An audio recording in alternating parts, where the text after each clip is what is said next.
हाल ही में नवीन और नवीकरणीय ऊर्जा मंत्रालय ने पीएम कुसुम योजना को अब किस स्थिति तक बढ़ा दिया गया है?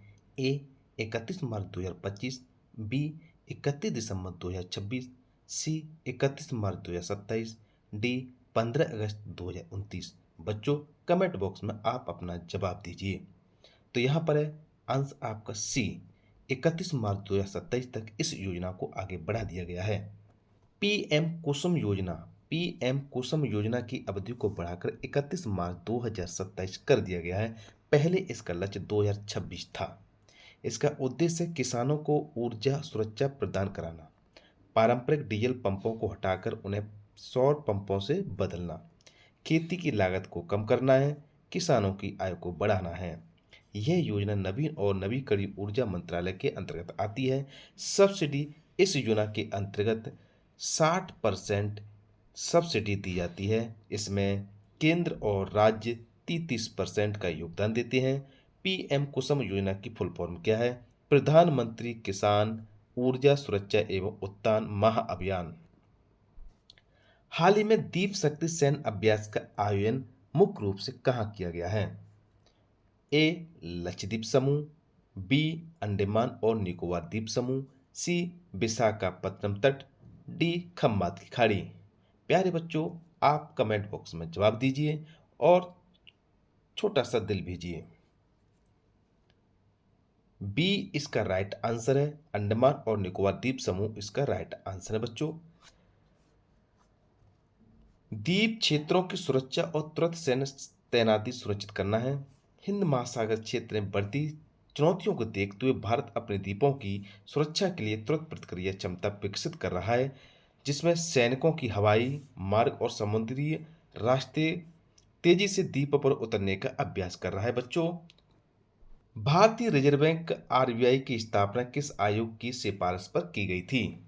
ए हंटर आयोग, बी साइमन कमीशन, सी हिल्टन यंग आयोग, डी बर्दा समिति। प्यारे बच्चों, कमेंट बॉक्स में आप अपना इसका आंसर दीजिए। तो इसका आंसर आपका सी हिल्टन यंग आयोग। आरबीआई अधिनियम 1934 में बना था। आरबीआई की स्थापना 1 अप्रैल 1935 को आरबीआई अधिनियम 1934 के अंतर्गत की गई थी। प्रारंभिक मुख्यालय इसका कोलकाता में था। 1937 में इसका मुख्यालय से इस 1937 में इसका मुख्यालय मुंबई स्थानांतरित कर दिया गया था। आरबीआई का राष्ट्रीयकरण 1 जनवरी 1949 को हुआ था। आरबीआई का राष्ट्रीयकरण कब हुआ था? 1 जनवरी 1949 को हुआ था। आरबीआई के पहले गवर्नर सर ओस बॉर्न स्मिथ थे, जिनका कार्यकाल 1935 से लेकर 37 के थे। पहले भारतीय गवर्नर कौन थे? सीडी देशमुख थे। उनका कार्यकाल 1943 से 1949 के मध्य रहा है। आरबीआई के प्रतीक चिन्ह क्या है? इसके लोगों में ताड़ का पेड़ है और रॉयल बंगाल का टाइगर शामिल है। वर्तमान मुख्यालय आरबीआई का मुंबई में है। प्यारे बच्चों, पहाड़ों का गौरव योजना के संदर्भ में निम्नलिखित कथनों पर विचार कीजिए बच्चों।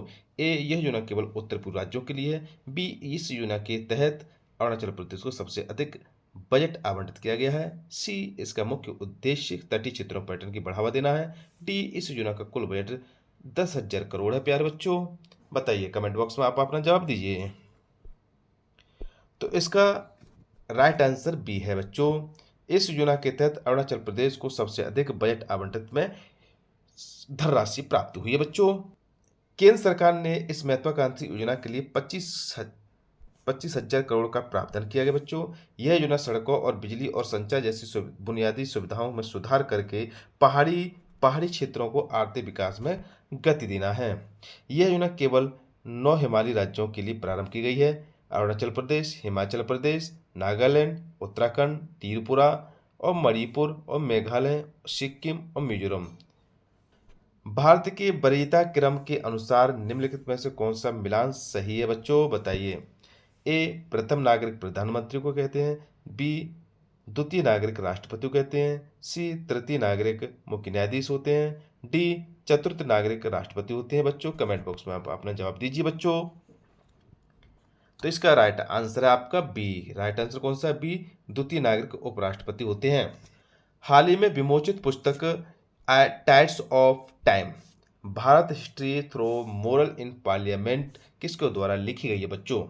ए अरुंधति द्वारा, बी सुधा मूर्ति द्वारा, सी शशि थरूर द्वारा, डी डॉक्टर एस शंकर द्वारा। बताइए, कमेंट बॉक्स में अपना जवाब दीजिए।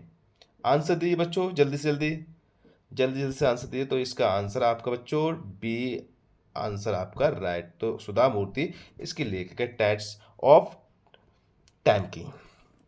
यह पुस्तक संसद भवन में स्थित 124 भित्ति चित्रों का वर्णन करती है। सिंधु घाटी सभ्यता से लेकर कहां से सिंधु घाटी सभ्यता से लेकर स्वतंत्रता संग्राम तक भारत की गौरवशाली यात्रा को दर्शाती है, उनके बारे में बताती है, जानकारी देती है बच्चों। इसका विमोचन किसने किया है? सीपी राधाकृष्ण, जो कि उपराष्ट्रपति है बच्चों। आर्टेमिस मिशन के संगठन से संबंधित है? ए इसरो, बी नासा, सी एसा, डी जाक्सा। कमेंट बॉक्स में आप अपने जवाब दीजिए बच्चों। तो यहां पर आंसर होगा आपका बी नासा, इसका राइट आंसर है बच्चों। आर्टेमिस द्वितीय नासा के एक महत्वपूर्ण मानवयुक्त अंतरिक्ष मिशन है। कौन सा है? अंतरिक्ष मिशन है बच्चों ये, जिसका उद्देश्य इंसानों को चंद्रमा के पास तक ले जाना है। लॉन्च करने वाली एजेंसी कौन सी बच्चों? नासा। लक्ष्य इसका क्या है? चंद्रमा के चारों ओर घूमना, लेकिन लैंडिंग नहीं करेगी ये। मिशन क्या है इसका? मानव युक्त। कैसा? मानव, इसमें मानव जाएंगे। इसमें से 4 अंतरिक्ष यात्री होंगे। 1972 के बाद पहली बार होगा जब इंसान चंद्रमा के इतने पास जाएगा। अपोलो 17 के बाद चंद्रमा पर दोबारा मानव भेजने की मिशन की तैयारी की जा रही है बच्चों। बीमा कंपनियों के लिए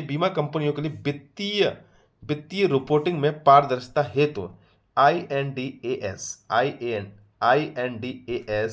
फ्रेमवर्क को लागू करने का निर्देश किस संस्था ने दिया बच्चों?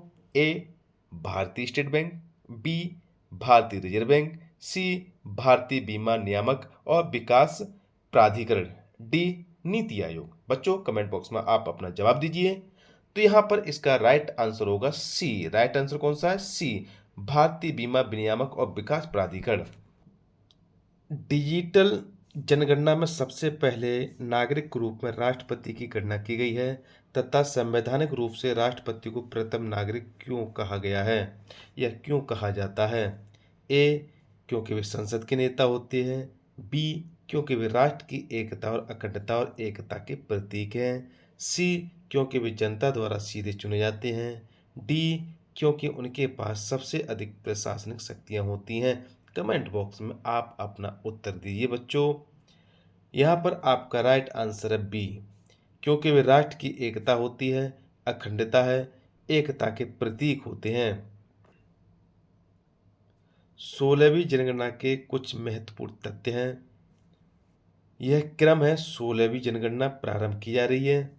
आज़ादी के बाद यह 8वीं जनगणना है। इसका प्रारंभ 1 अप्रैल 2026 से हो चुका है। पहाड़ी इलाकों में 1 अक्टूबर 2026 से प्रारंभ की जाएगी। जनगणना आयुक्त मृत्युंजय कुमार नारायण हैं। चरण, यह 2 प्रक्रियाओं में चरण में पूरी होगी। शुभंकर है प्रगति और विकास।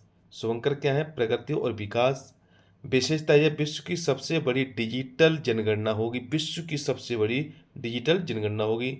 जाति आधारित, 1931 के बाद यह भारत की दूसरी जातिगत आधारित जनगणना है। पोर्टल लॉन्च किया गया है, se.census.gov.in पोर्टल लॉन्च किया गया है। इसमें 16 भाषाएं उपलब्ध होंगी। चंद्रिका प्रसाद संतोखी किस देश के पूर्व राष्ट्रपति थे, जिनका हाल ही में मार्च 2026 में निधन हो गया है? ए मॉरिशस, बी सूरीनामा, सी गयाना, डी फिजी। बच्चों कमेंट बॉक्स में आप अपना जवाब दीजिए। तो यहां पर है बी राइट आंसर है आपका, सूरीनामा। बच्चों करंट अफेयर आपको कैसी लगी हो तो कमेंट बॉक्स में जय हिंद जय भारत लिखें। प्यारे बच्चों आप अपना सजेशन दीजिए कि हम किस टॉपिक पर वीडियो बनाएं।